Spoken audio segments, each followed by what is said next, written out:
തനി നാടൻ രീതിയിൽ എങ്ങനെ ഒരു ചിക്കൻ കറി ഉണ്ടാക്കണമെന്ന് നോക്കാം.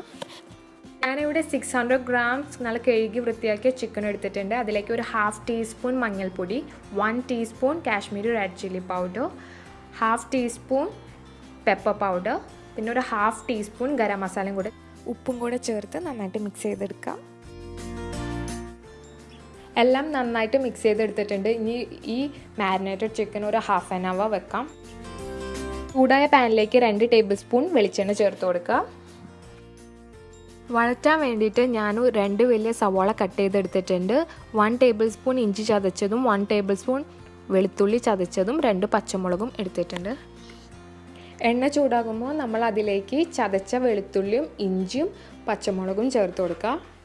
എന്നിട്ട് നന്നായിട്ടൊന്ന് ഇളക്കിയതിന് ശേഷം നമുക്ക് സവാളയും കൂടെ ചേർത്ത് കൊടുക്കാം. പെട്ടെന്ന് വഴന്ന് കിട്ടാൻ വേണ്ടിയിട്ട് കുറച്ച് ഉപ്പും കൂടെ ചേർത്ത് കൊടുക്കുക. എന്നിട്ട് നന്നായിട്ട് ഇളക്കുക. എന്നിട്ട് സവാളയൊക്കെ നന്നായിട്ട് വഴറ്റിയെടുക്കണം. സവാള അത്യാവശ്യം വഴന്ന് കിട്ടിയിട്ടുണ്ട്. ഇനി ഇതിലേക്ക് നമുക്ക് മസാല പൗഡേഴ്സ് ചേർത്ത് കൊടുക്കുക. 1/4 ടീസ്പൂൺ മഞ്ഞൾപ്പൊടി, 1 ടീസ്പൂൺ മല്ലിപ്പൊടി, 1/2 ടീസ്പൂൺ നല്ല എരിവുള്ള മുളക് പൊടി, പിന്നെ ഒരു 1/2 ടീസ്പൂൺ ഗരം മസാലയും കൂടെ ചേർത്ത് കൊടുക്കുക. ഇനി മസാലപ്പൊടികളുടെയൊക്കെ പച്ചമണം മാറുന്ന വരെ നന്നായിട്ട് റോസ്റ്റ് ചെയ്തെടുക്കുക. ഇപ്പോൾ പൊടികളുടെയൊക്കെ പച്ചമണം മാറിയിട്ടുണ്ട്. ഇനി നമുക്കിതിലേക്ക് തക്കാളി ചേർത്ത് കൊടുക്കാം. ഞാൻ ഒരു വലിയ പഴുത്ത തക്കാളിയാണ് ഇതിൽ ചേർത്ത് കൊടുക്കാൻ പോണേ. നമുക്ക് മൂടി വെച്ച് വേവിക്കാം. ഇടയ്ക്ക് തുറന്ന് ഒന്ന് ഇളക്കി കൊടുക്കുക.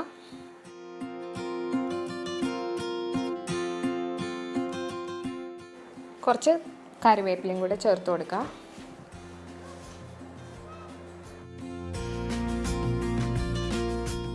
തക്കാളിയൊക്കെ നല്ല സോഫ്റ്റായി വന്നിട്ടുണ്ട്. ഇനി നമുക്ക് തുറന്ന് വെച്ച് തന്നെ നന്നായിട്ട് റോസ്റ്റ് ചെയ്ത് എടുക്കണം. ഇപ്പോൾ മസാലയൊക്കെ നല്ല റെഡിയായി വന്നിട്ടുണ്ട്. ഇനി നമുക്ക് ഇതിലേക്ക് നമ്മൾ നേരത്തെ മാരിനേറ്റ് ചെയ്ത് വെച്ചിരുന്ന ചിക്കൻ ചേർത്ത് കൊടുക്കുക.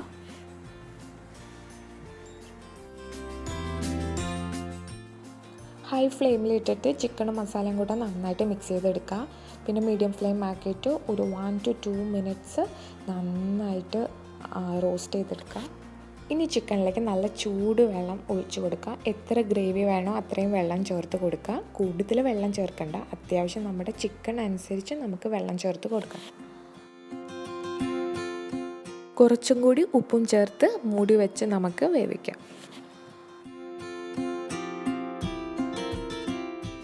ഇടയ്ക്ക് തുറന്നൊന്ന് ഇളക്കി കൊടുക്കുക. മസാലയൊക്കെ കംപ്ലീറ്റ് ആയിട്ട് നമ്മുടെ ചിക്കൻ്റെ ഉള്ളിലേക്ക് പിടിക്കുന്ന വരെ നമ്മൾ ഇത് കുക്ക് ചെയ്തെടുക്കണം.